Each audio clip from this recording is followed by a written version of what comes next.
नमस्कार, hello doctor में आपका स्वागत है। इस कार्यक्रम के माध्यम से हम आपके सेहत से जुड़े सवालों के जवाब हमारे एक्सपर्ट से दिलवाते हैं। इसी कड़ी में एक बार फिर से हम हाजिर हैं हमारे आज के एक्सपर्ट के साथ।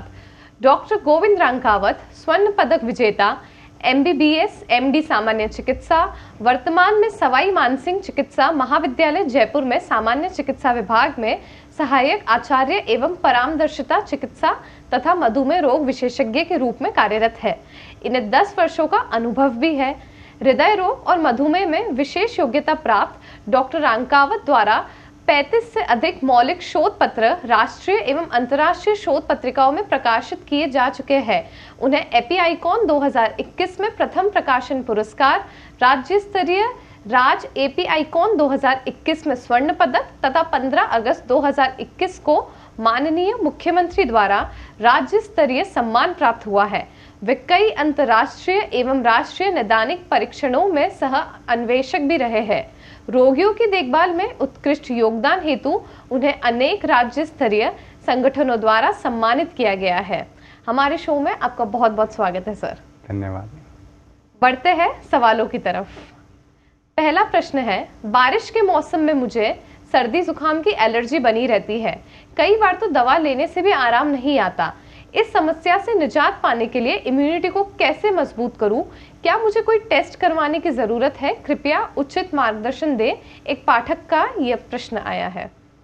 बारिश के मौसम में जब भी मौसम चेंज होता है, विशेषकर जब भी सर्दी से गर्मी आ रही हो या गर्मी से सर्दी आ रही हो या फिर वातावरण में जैसे ह्यूमिडिटी बढ़ती है, उमस बढ़ती है, उस दौरान एलर्जी के केस बहुत ज़्यादा बढ़ जाते हैं।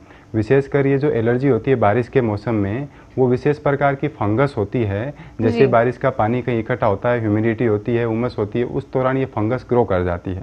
उस फंगस के द्वारा विशेषकर बेसिकली एलर्जी बहुत ज़्यादा बढ़ने लग जाती है। और इसके अलावा जैसे ही मौसम चेंज होता है, टेम्परेचर कम होता है, जैसे अपन टेम्परेचर बॉडी का टेम्परेचर चेंज होगा इन्वायरमेंट की तुलना में, उस दौरान भी एलर्जी की संभावना ज़्यादा बढ़ जाती है। और ये एलर्जी मोस्टली जो होती है, ये विशेषकर जो एलर्जी वाले कण जैसे ही नाक की झिल्ली के अंदर, गले के अंदर, फेफड़ों के अंदर जैसे ही एलर्जी कण जाते हैं वहाँ पे ग्रो करने लग जाते हैं, बढ़ने लग जाते हैं। उससे क्या है कि एलर्जी होने लग जाती है। अब कुछ एलर्जी होती है जो दवाइयों से सही हो जाती है, कई बार दवाइयों से सही नहीं हो पाती है, क्योंकि जब ये एलर्जी अगर लोकल रहती है, विशेषकर अपन बोलें कि नाक के अंदर या गले तक रहती है, वो लोकल एलर्जी होती है, वहाँ तक तो क्या है कि संभावना रहती है अपन दवाई से सही कर सकते हैं। लेकिन जब ये एलर्जी आगे बढ़ जाती है, विशेषकर अगर फेफड़ों तक पहुंच जाती है या खून तक पहुंच जाती है, उस दौरान क्या है कि दवाएं इतना अच्छी तरह असर नहीं कर पाती है। उस कंडीशन को सही करने के लिए बॉडी की इम्यूनिटी बढ़ानी भी ज़रूरी होती है। इसके साथ साथ अपने को एलर्जी से बच के रहने की ज़रूरत होती है। विशेषकर ऐसे कण जो एलर्जी पैदा करते हैं उनसे अपने को बच के रहना होता है। विशेषकर धूल मिट्टी खंग से बच के रहना होता है, फंगस वाली जगह उसे बच के रहना है ना। कोई विशेष कोई ऐसी जगह हो जो लंबे टाइम तक जिसको अपने ओपन नहीं किया है ना, वहाँ डस्ट वगैरह पड़ी है, वो कुछ फंगस आ रखी है, उस जगह से अपने को बच के रहना होता है। दूसरी बात, इम्यूनिटी को बढ़ाने के लिए देसी घरेलू उपचार के रूप में हम बेसिकली पेशेंट को यही बोलते हैं, एक तो पानी खूब पिएं, पानी की कमी नहीं रहनी चाहिए। दूसरी बात, संभव हो सके तो सुबह उठते गर्म पानी ज़रूर पिएं। आप गर्म पानी से जैसे टेम्परेचर बढ़ता है तो जो लोकल फंगस होती है हाई टेम्परेचर में बेसिकली डिस्ट्रॉय हो जाती है, वो ज़्यादा लंबे टाइम तक जीवित नहीं रहती है। इसके अलावा अच्छे फ्रूट्स खाएं और सब साथ के अंदर कोशिश करें कि जो बाहर की जो तली भुनी चीज़ें हैं उनको आप अवॉइड करें, वो ना खाएं। और अच्छी इसके अलावा जो कुछ एंटीऑक्सीडेंट आप यूज में ले सकते हैं, विशेषकर बेसिकली है ना, फल फ्रूट्स में भी यूज में ले सकते हैं, दूध वगैरह वो भी यूज में ले सकते हैं, जो बॉडी की इम्यूनिटी बढ़ाने का काम करते हैं। जी डॉक्टर, आपने बहुत ही महत्वपूर्ण जानकारी दी है लोकल एलर्जीज को लेके। मैंने ये चीज़ पहली बार सुनी है कि अगर कोई एलर्जी शुरुआत में होती है वो लोकल एलर्जी होती है, लेकिन अगर उस पर ध्यान नहीं दिया जाए तो वो एक गंभीर बीमारी का भी रूप ले लेती है फ्यूचर में चलकर। तो इसके लिए इम्यूनिटी आपको बहुत ज़्यादा स्ट्रॉन्ग करनी पड़ती है। तो डॉक्टर, मैं जानना चाहूँगी कि एक हेल्दी बॉडी जो होती है, क्या उसमें एलर्जीज अनुवांशिक तरीके से डेवलप होती है या धीरे धीरे समय के साथ एनवायरमेंटल फैक्टर्स की वजह से एलर्जी आने वाले समय में व्यक्ति में बढ़ जाती है? मतलब कैसे इस एलर्जी की शुरुआत होती है एक हेल्दी बॉडी में? डेफिनेटली ज़्यादातर मरीज पूछते हैं कि मुझे एलर्जी है, एलर्जी क्यों हो रही है, किस कारण से हो रही है। सबसे जो बड़ा सवाल है, इलाज तो बाद में होता है, लेकिन सबसे बड़ा जो सवाल रहता है मरीज़ के मन में यही रहता है कि एलर्जी मुझे क्यों हो रही है और मुझे क्यों हो रही है, दूसरों को क्यों नहीं हो रही। तो एलर्जी, क्योंकि सबकी जो मनुष्य का जो शरीर होता है, सबकी अलग अलग बॉडी स्ट्रक्चर होती है, सबके अलग अलग बॉडी फंक्शन होते हैं। एक कहावत है कि जब दो इंसान का अंगूठा एक जैसा नहीं हो सकता तो 6 फुट का ढांचा एक जैसा कैसा हो सकता है। तो सबका बॉडी स्ट्रक्चर अलग अलग होती है, इसके बहुत सारे मल्टीपल रिस्क फैक्टर होते हैं। अपन केवल एक सिंगल चीज़ पे नहीं बता सकते इस चीज़ से एलर्जी है, मल्टीपल रिस्क फैक्टर होते हैं, जिसमें एक आनुवंशिक बीमारी भी एक मोस्ट कॉमन कारण होता है। विशेषकर अगर बच्चों में एलर्जी हो रही है, जन्म के टाइम एलर्जी हो रही है, 2 साल में 5 साल में एलर्जी हो रही है, तो वो मोस्टली आनुवंशिक की संभावना रहती है। उसमें बेसिकली बच्चों को ब्रोंकियल अस्थमा हो जाता है, दमे की शिकायत होने लग जाती है। इसके अलावा एलर्जी के कारण कुछ चमड़ी पे भी कुछ विशेष प्रकार की बीमारियां होने लग जाती है। इसके अलावा जो इन्वायरमेंट एक्सपोजर से, जो वातावरण से जो एलर्जी होती है, वो मोस्टली स्टार्ट के अंदर बेसिकली नाक से और गले से शुरू होती है, जो धीरे धीरे बढ़ के और फेफड़ों तक और खून तक पहुंच जाती है। तो मोस्टली जो ज़्यादातर 90% लोगों में जो एलर्जी देखने को मिलती है, उसमें इन्वायरमेंट के रिस्क फैक्टर होते हैं। इन्वायरमेंट में जो रिस्क फैक्टर होते हैं, उसके कारण कई बार कुछ मरीजों के अंदर जो नाक की श्लेष्मा झिल्ली होती है, गले की जो झिल्ली होती है, वो ज़्यादा ओवर सेंसिटिव हो जाती है। ओवर सेंसिटिव होने के कारण क्या है कि बेसिकली उनमें एलर्जी की संभावना ज़्यादा रहती है। सब मरीजों में एलर्जी होने की कोई ज़रूरत नहीं है कि सब में बराबर एलर्जी हो। किसी में इसकी इंटेंसिटी ज़्यादा होती है, किसी में कम होती है। वो निर्भर करता है कि उनकी श्लेष्मा झिल्ली कितनी ज़्यादा सेंसिटिव है। जितनी ज़्यादा सेंसिटिव होगी उतनी ज़्यादा एलर्जी होने की संभावना रहती है। अब श्लेष्मा झिल्ली की जो सेंसिटिविटी है वो निर्भर करती है कि अपन किस प्रकार के इन्वायरमेंट में रह रहे हैं, अपना खान पान कैसा है, अपन किस चीज़ का बेसिकली यूज़ में ले रहे हैं, अपने बॉडी का टेम्परेचर कैसा रह रहा है। इसके अलावा अपने बॉडी के कुछ विशेष हार्मोन्स होते हैं, उन पर भी ये निर्भर करती है। बिल्कुल डॉक्टर, बढ़ते हैं अगले प्रश्न की तरफ। अगला प्रश्न हमारे एक दर्शक ने ही पूछा है, मुझे नाक से लगातार पानी आना, छींके आना और जुकाम की समस्या बनी रहती है, कृपया आप मुझे इसका कोई उपाय बताएं। बार बार छींके आना, नाक से पानी आना, आंखों से पानी आना, आंखों में खुजली आना या जुकाम लगना, इसका जो मोस्ट कॉमन कारण एलर्जी ही होता है। बहुत सारे मरीज होते हैं जिनको लगता है कि मुझे जुकाम हो गया, मुझे एंटीबायोटिक ले लेनी चाहिए, लेकिन उसमें एंटीबायोटिक इतना असर नहीं करती है। उसके अंदर हमें कुछ विशेष प्रकार की एंटी एलर्जिक मेडिसिन यूज में लेनी पड़ती है, क्योंकि ये विशेषकर जो चीज़ें होती है एलर्जी वाली, इसमें 60% रोल जो रहता है वो प्रिवेंशन, मतलब एलर्जी से बचाव करें, अपन जिन चीज़ों से एलर्जी होती है उनसे बच के रहें, और 40% रोल जो है वो दवाइयों का रहता है स्टार्ट के अंदर।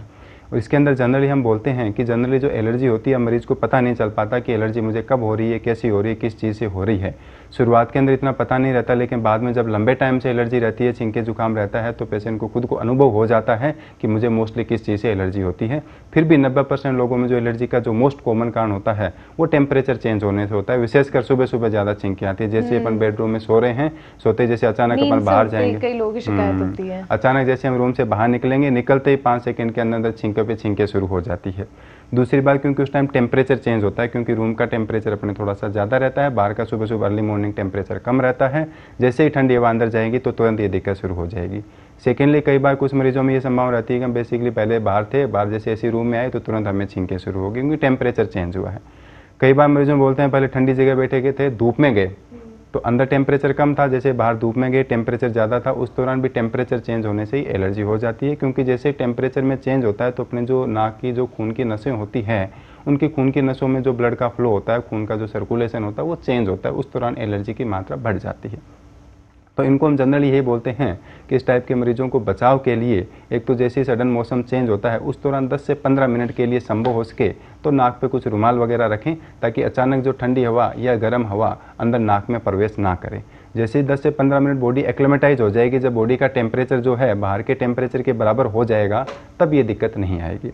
दूसरी बात हम बोलते हैं, विशेषकर जिनको सुबह सुबह इस टाइप की दिक्कत शुरू हो जाती है, उठते ही बेड से रूम से बाहर निकलते ही, उनमें बोलते हैं सुबह उठते सबसे पहले आप किचन में जाइए, पानी गर्म कीजिए, सबसे पहले गर्म पानी पीजिए आप 2 से 3 गिलास, जितना गर्म कर सकते हो।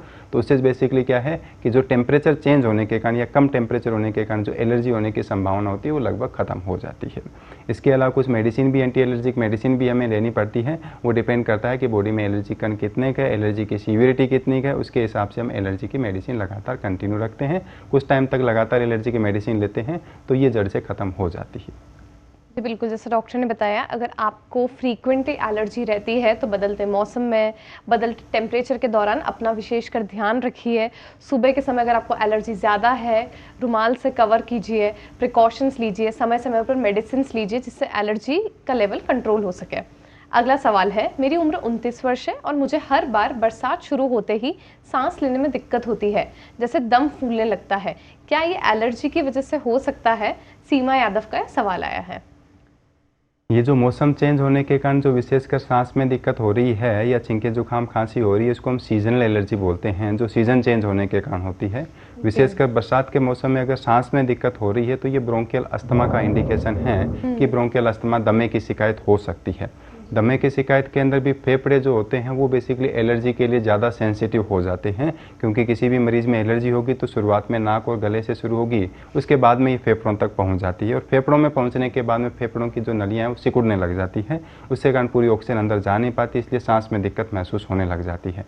तो ऐसे मरीजों में भी अगर मौसम चेंज होने के कारण अगर सांस में दिक्कत हो रही है तो ये बेसिकली 99% संभावना ये रहती है कि एलर्जी के कारण ही हो रही है। इसमें जब मौसम चेंज होता है, विशेषकर जब टेम्परेचर चेंज होता है, उससे अपन बच के रहें, और विशेषकर जब बारिश के मौसम में जब ह्यूमिडिटी ज़्यादा होती है, उमस ज़्यादा होती है, तो वहाँ फंगस ग्रो कर जाती है, तो इन फंगस से अपन बचें। विशेषकर ऐसी जगह जाने से बचें जो लगातार लंबे टाइम से बंद पड़ी हो जगह, जहाँ पे कोई ज़्यादा धूल मिट्टी जमी हो, वहाँ पे फंगस जल्दी ग्रो कर जाती है। अदरवाइज साफ़ सफाई वाली जगह तो फंगस बेसिकली अपन वॉश आउट करते रहते हैं, तो इसलिए ज़्यादा जम नहीं पाती है, लेकिन बंद जगह पे फंगस ज़्यादा जमती है उमस के मौसम में।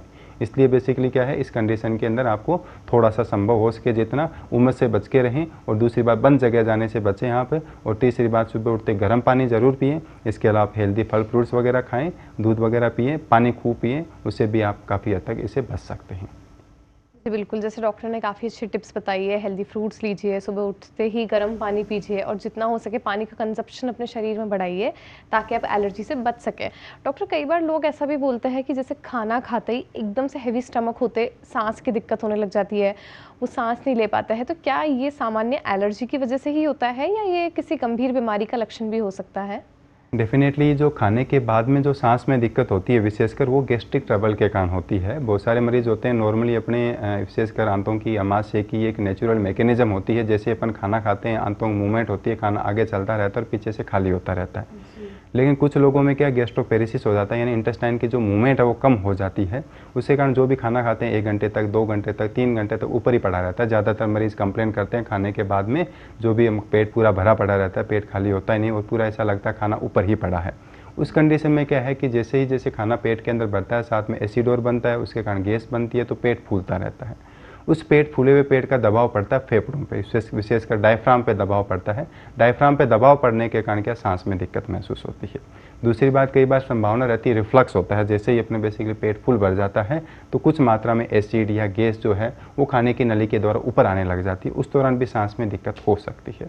तो मोस्टली खाने के बाद में अगर जो सांस में दिक्कत हो रही है वो मोस्टली एलर्जी के कारण नहीं होती है, वो गैस्ट्रिक ट्रबल के कारण होती है।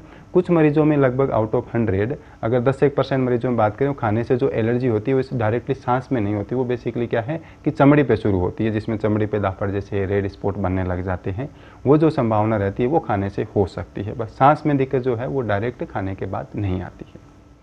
जी बिल्कुल। अगला प्रश्न है, मेरे बेटे को हर बार बदलते मौसम में नाक से पानी आता है और खांसी रहती है, क्या बच्चों में भी सीजनल एलर्जी होती है और इसका इलाज क्या अलग से होता है? कविता मिश्र का ये सवाल आया है। बच्चों में एलर्जी की जो संभावना रहती है सबसे ज़्यादा जो यंगस्टर में रहती है, विशेषकर बच्चों में ज़्यादा रहती है और यंग एज में ज़्यादा होती है, क्योंकि इनमें एलर्जी का एक्सपोजर बहुत ज़्यादा होता है। बच्चे हो चाहे यंगस्टर हो, जो आउटडोर एक्टिविटी जिनमें ज़्यादा होती है उनमें एलर्जी का एक्सपोजर ज़्यादा होता है, तो इसलिए बच्चों में भी एलर्जी की पूरी संभावना रहती है। विशेषकर बच्चों में एलर्जी उस टाइम हो सकती है अगर कोई हेरिडिटरी फैक्टर हो, जेनेटिक आनुवंशिक फैक्टर हो, मदर फादर को, माता पिता को पहले एलर्जी थी, भाई बहन को पहले एलर्जी थी, उस दौरान बच्चे में एलर्जी होने की पूरी संभावना रहती है। दूसरी बात, बच्चों में भी एलर्जी को बचाव के लिए सेम टू सेम अपने बड़ों के अंदर जिस प्रकार से एलर्जी से बचने के तरीके अपनाते हैं वैसे तरीके अपने को बच्चों में भी अपनाने होते हैं। और दवाएं जो होती है एलर्जी का कारण पता करना होता है हमें। कुछ ऐसी विशेष प्रकार की कुछ ऐसी गंभीर बीमारियां भी होती हैं जिनमें एलर्जी के कारण आगे भविष्य में जाकर दिक्कत हो सकती है, तो पहले तो हम उस बीमारी को रूल आउट करना है कि ऐसी कोई बड़ी बीमारी तो नहीं बन रही है। दूसरी बात, अगर आपको लग रहा है कि केवल सीजनल एलर्जी ही हो रही है, मौसम चेंज होने से ही एलर्जी हो रही है, तब इतनी कोई घबराने की बात नहीं होती है। उस दौरान बदलते मौसम में अपने को बचाव रखना होता है, विशेषकर अपने को टेम्परेचर चेंज होते टाइम, फंगस की ग्रो हो रही हो कहीं पे उस टाइम ध्यान रखना होता है। और दूसरी बात, जब बाहर जाते हैं उस दौरान कहीं धूल मिट्टी खंक वगैरह हो या टेम्परेचर चेंज हो रहा हो, हाई टेम्परेचर से लो टेम्परेचर जा रहे हो चाहे लो से हाई पे जा रहे हो, उस दौरान अपने को थोड़ा सा बचाव रखना होता है। और दूसरी बात, गर्म पानी पीना होता है। इसके अलावा कोशिश करें, दिन में भी कोशिश करें जितना संभव हो सके उतना गर्म चीज़ें खाएं। बच्चों में मोस्ट कॉमन जो एलर्जी का कारण रहता है ये जो स्पाइसी फूड, जो चिप्स वगैरह कुरकुरे वगैरह खाते आते हैं बच्चे, ये मोस्ट कॉमन कारण होता है। इनमें बहुत ज़्यादा मात्रा में एलर्जेंस होते हैं जो एलर्जी पैदा करते हैं। दूसरा, बच्चे जो आइसक्रीम वगैरह जो फ्रिज की चीज़ें ज़्यादा खाते हैं वो भी एक एलर्जी का मोस्ट कॉमन कारण रहता है। तो इनसे बच के रहने की ज़रूरत होती है जिनमें विशेषकर सीजनल एलर्जी हो। यानी बच्चों को सीजनल एलर्जी से बचाने के लिए जंक फूड से दूरी बनाए, ऐसी जगह जहाँ पर फंगल ग्रोथ बहुत ज़्यादा है या धूल मिट्टी बहुत ज़्यादा है और अगर बच्चे वहाँ पे एक्सपोज हो रहे हैं तो कृपया करके उन्हें कुछ बचाव दीजिए ताकि एलर्जी उनके शरीर को कोई नुकसान ना दे। अगला प्रश्न राजीव टंडन ने पूछा है, क्या मौसम बदलने पर पुराना अस्थमा की दिक्कत वापस आ सकती है और क्या एलर्जी और अस्थमा एक जैसे है? अस्थमा का जो मोस्ट कॉमन कारण होता है वो एलर्जी ही होता है। ज़्यादातर मरीजों में जो 90% लोगों में अस्थमा होता है वो एलर्जी के कारण ही होता है। 10% लोगों में कुछ और भी कारण होते हैं एलर्जी के। और एलर्जी ऐसा नहीं है कि एक बार चली गई तो वापस नहीं आ सकती, ऐसा कुछ नहीं है। क्योंकि एक्चुअल में क्या है कि ये निर्भर करता है अपनी जो श्लेष्मा झिल्ली है, नाक की जो झिल्ली है वो ज़्यादा ओवर सेंसिटिव है, उस दौरान आपको एलर्जी हो रही है, उसी से ही अस्थमा बन रहा है। और एक बार आपकी एलर्जी कम हो गई, आपने आप काफ़ी अच्छे परहेज़ रखे, आपने काफ़ी अच्छा बचाव किया, कुछ दवाई ली आपने, तो हो सकता है आपकी एक बार ख़त्म हो गई हो। लेकिन बाद में अगर अपन परहेज़ नहीं रखते हैं या फिर अपन बचाव नहीं कर पाते हैं अच्छी तरह से, तो संभावना रहती है कि वापस एलर्जी हो सकती है। तो उस दौरान अपने को संभावना को कम करने के लिए, वापस एलर्जी ना हो, इससे बचने के लिए अपने को ये ज़रूरी है कि जिस चीज़ से अपने को एलर्जी है उससे बचते रहें। दवाई अपने एक बार लेते हैं, दवाई लेने के बाद अपने को लगता है कि अपन ठीक हो गए, अब अपने को दवाई की ज़रूरत नहीं है, अपनी एलर्जी ख़त्म हो गई, अपने रूटीन कंडीशन के अंदर एलर्जी नहीं हो पा रही है, तो उस कंडीशन में आप दवाई बंद कर दीजिए। लेकिन आप एलर्जी से बचाव जो है वो लाइफ लॉन्ग कंटिन्यू रखें, ताकि ये जो एलर्जी के जो एक्सपोजर नहीं होगा, जब तक एक्सपोजर नहीं होगा तब तक अपनी जो श्लेष्मा झिल्ली होती है ज़्यादा ओवर सेंसिटाइज नहीं हो पाएगी। दूसरी बात, अस्थमा जो होता है वो एलर्जी के कारण ही होता है, क्योंकि एलर्जी का एक सीवियर रूप जो होता है वो अस्थमा होता है। क्योंकि स्टार्ट के अंदर, शुरुआत के अंदर जो एलर्जी नाक गले तक रह रही है वो जब फेफड़ों तक पहुंच जाती है उसी को ही अपन अस्थमा बोलते हैं, दमे की शिकायत बोलते हैं। तो उसमें भी हमें एलर्जी को भी ख़त्म करना पड़ता है, एलर्जी की दवाई भी लेनी पड़ती है, प्लस फेफड़ों तक पहुँच चुकी है इसलिए हमें बेसिकली अस्थमा को भी ख़त्म करने के लिए कुछ अलग दवाएँ होती है। और कई बार बेसिकली ब्लड में भी एलर्जी कण बहुत ज़्यादा बढ़ जाते हैं, उनको ख़त्म करने के लिए कुछ हमें थेरेपी भी देनी पड़ती है। यानी ये बात तो स्पष्ट रूप से साफ है कि एलर्जी का उपाय केवल बचाव है। कोई भी ऐसा एक स्थायी इलाज नहीं होता है जो एलर्जी को आजीवन खत्म ही कर दे या वो चीज़ वापस रिपीट नहीं हो सके। एलर्जी हो सकता है 5 साल बाद, 6 साल बाद, 10 साल बाद, कभी भी वापस से रिपल्स भी हो सकती है। तो जितना कोशिश की जाए आप अपने सिम्टम्स को पहचानिए कि आपको किन कारणों से एलर्जी होती है और उससे बचाव रखिए। जितना ज़्यादा बचाव होगा आपका शरीर का इम्यून सिस्टम उतना मजबूत होगा और एलर्जी के प्रति आपकी प्रतिरोधक क्षमता भी बढ़ती जाएगी। अगला प्रश्न है, मेरी उम्र 35 वर्ष है और हर साल मॉनसून में घर की दीवारों पर फंगस दिखाई देती है और मुझे तभी छींके और नाक बहने की शिकायत शुरू हो जाती है। क्या फफूंदी की वजह से एलर्जी हो सकती है? रोहित वर्मा का ये सवाल आया है। हालांकि बारिश के सीज़न में जो मोस्ट कॉमन कारण होता है एलर्जी का वो फंगस ही होता है। और विशेषकर जब मौसम चेंज हो रहा हो, जैसे गर्मी से सर्दी आ रही हो, सर्दी से गर्मी आ रही हो, उस दौरान जो एलर्जी होती है वो तो टेम्परेचर चेंज होने के कारण होती है। लेकिन बारिश के सीज़न में जो एलर्जी होती है मोस्ट कॉमन फंगस के कारण ही होती है। विशेषकर जो ऐसी जगह जहाँ बंद पड़ी जगह हो, जहाँ पे अपन यूज में नहीं ले रहे हो या उसकी अच्छी तरह साफ़ सफाई नहीं हो पा रही हो या कहीं पानी इकट्ठा हो रहा हो, उस जगह पे फंगस बनने लग जाती है। और ये जो फंगस होती है, कुछ एस्परजिलस फ्यूमिगेटस नाम की कुछ ऐसी फंगस होती है, वो फंगस बेसिकली नाक में जा करके और इस टाइप की एलर्जी पैदा कर देती है। क्योंकि इरिटेटिव होती है नाक के लिए, गले की झिल्ली के लिए, इनके लिए इरिटेटिव होती है, इसलिए एलर्जी पैदा कर देती है। तो इस चीज़ से बचने के लिए अपने को जितना संभव हो सके, जिस एरिया में अपन रह रहे हैं उसकी अच्छी तरह साफ़ सफाई रखें। जैसे धूप निकलती है तो अपने जो गीले कपड़े होते हैं उनको धूप में सुखाएं, ताकि नहीं तो ज़्यादा देर तक गीले रहते हैं उनमें बदबू आने लग जाती है, उसमें भी फंगस लग जाती है। तीसरी बात क्या है कि जहाँ पे भी अपन रह रहे हैं, जिस एरिया में रह रहे हैं, घर के, मकान की, कमरे की अच्छी तरह आप साफ़ सफाई डेली करें, सुबह शाम दोनों टाइम, ताकि फंगस को ग्रो होने का मौका ना मिले। बिल्कुल, ये डॉक्टर आपने काफ़ी ज़्यादा इम्पॉर्टेंट पॉइंट बताया है कि बारिश में अपने हाइजीन का पूरी तरीके से ध्यान रखें, साफ़ सुथरे रहे, कपड़े कोशिश कीजिए जब तक गीले हैं उनको पहने नहीं, क्योंकि उससे आपको कई तरह के स्किन प्रॉब्लम्स भी हो सकती है। इसके अलावा अपने घर में भी साफ़ सफाई रखें। अगर कहीं बारिश का पानी इकट्ठा हो रहा है या उसके अलावा आपके कूलर्स में कोई पानी इकट्ठा है तो उसे भी जितना जल्दी हो सकता है साफ़ कीजिए, नहीं तो मच्छर पनपना और भी बीमारियों को जन्म दे सकते हैं एलर्जी के साथ साथ। बढ़ते हैं अगले सवाल पर।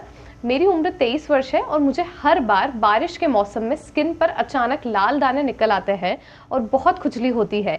ये कुछ क्रीम लगाने के बाद और बढ़ जाती है। क्या ये किसी चीज़ से एलर्जी हो सकती है? रिया शर्मा का ये सवाल आया है। स्किन की एलर्जी भी बारिश के मौसम में हो सकती है। बारिश के मौसम में विशेष प्रकार से 2 प्रकार की एलर्जी होती है। पहली एलर्जी जो फंगस के कारण रूटीन में जो हो रही है, जैसे नाक की झिल्ली से फेफड़ों में भी होगी, गले में भी होगी, वो ब्लड में जा कर के और स्किन पे इस टाइप के रेशेस पैदा कर सकती है। विशेषकर लगते हैं कि लाल दाने उठ रहे हो, पित्ती टाइप की उठ रही हो, तो उस टाइम संभावना रहती है ब्लड से संबंधित एलर्जी होती है, जो बारिश के मौसम में कुछ विशेष प्रकार के कण, कुछ विशेष प्रकार की फंगस होती है, उनके द्वारा हो जाते हैं। दूसरी संभावना रहती है जो बारिश के मौसम में ज़्यादा लंबे टाइम तक भीगे हुए रहते हैं या गीले कपड़े पहन के रखते हैं, उनमें कुछ स्किन की फंगस होती है जिसकी ग्रोथ केवल चमड़ी पे ही होती है। वो ब्लड में नहीं जाती है, वो नाक में भी नहीं जाती है, गले में, फेफड़ों में कहीं नहीं जाती, वो केवल चमड़ी पे ही ग्रो करती है। उन फंगस के कारण भी बेसिकली दाद टाइप की खुजली हो जाती है, उसके कारण भी ये दिक्कत हो सकती है। विशेषकर बारिश के मौसम में और गर्मी के मौसम में जब पसीना ज़्यादा रहता है तो दाद की संभावना ज़्यादा रहती है। उसके अंदर भी चमड़ी के अंदर अपने को विशेषकर ये ध्यान रखना होता है कि जैसे ही अपन को बारिश से भीग जाते हैं या फिर ज़्यादा पसीना आ रखा होता है या कपड़े अगर गीले हो रखे होते हैं, उस दौरान तुरंत कपड़े चेंज करें यहाँ पे।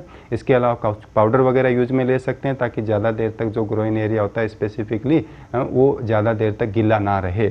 ज़्यादा गीला रहने के कारण यहाँ पे फंगस ग्रो करती है। ज़्यादा देर तक पसीना रहता है या ज़्यादा देर तक गीले कपड़े पहन के रखते हैं तभी फंगस ग्रो करती है, वैसे रूटीन में फंगस ग्रो नहीं करती है। इसलिए बारिश के सीज़न में अपने को विशेषकर ध्यान रखना होता है कि अपने को विशेषकर गीला ज़्यादा देर तक नहीं रहना होता, कपड़ों को ज़्यादा देर तक गीला नहीं रखना होता। कई बार क्या होता है, गीले टॉवल से अपन पूंछ लेते हैं या फिर बेसिकली अगर कल का टॉवल और गीला का गीला पड़ा है, गीला टॉवल पूंछ लेते हैं तो बेसिकली उससे फंगस अंदर चमड़ी पे है ना लग जाती है। कई बार बेसिकली अंडरगारमेंट्स तक गीले रहते हैं, गीले पहन लेते हैं तो उससे भी फंगस बेसिकली बढ़ने की संभावना रहती है। जी बिल्कुल, यानी वही पॉइंट जो अभी मैंने थोड़ी देर पहले बोला था कि आप जितना ज़्यादा हाइजीनिक रहेंगे, साफ़ सुथरे रहेंगे, उतनी ज़्यादा आपका एलर्जी से भी प्रोटेक्शन होगा और फंगस की ग्रोथ भी स्किन पर कहीं पे भी नहीं होगी।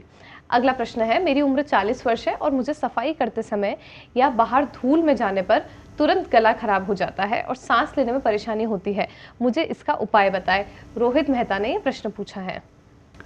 बहुत सारे मरीजों की ये शिकायत रहती है कि जैसे हम झाड़ू निकालते हैं या कहीं बाहर जाते हैं या कुछ विशेष प्रकार के मरीज़ होते हैं जिनका काम यही होता है, ऑक्यूपेशन यही होता है कि कोई धूल मिट्टी वाली फैक्ट्री के अंदर या कोई डस्ट वाली फैक्ट्री में या कोई कपड़ों की फैक्ट्री में काम करते हैं। वो बोलते हैं जैसे मैं फैक्ट्री में जाता हूँ मुझे तुरंत खांसी शुरू हो जाती है, मैं घर पर रहता हूँ एकदम सही रहता हूँ।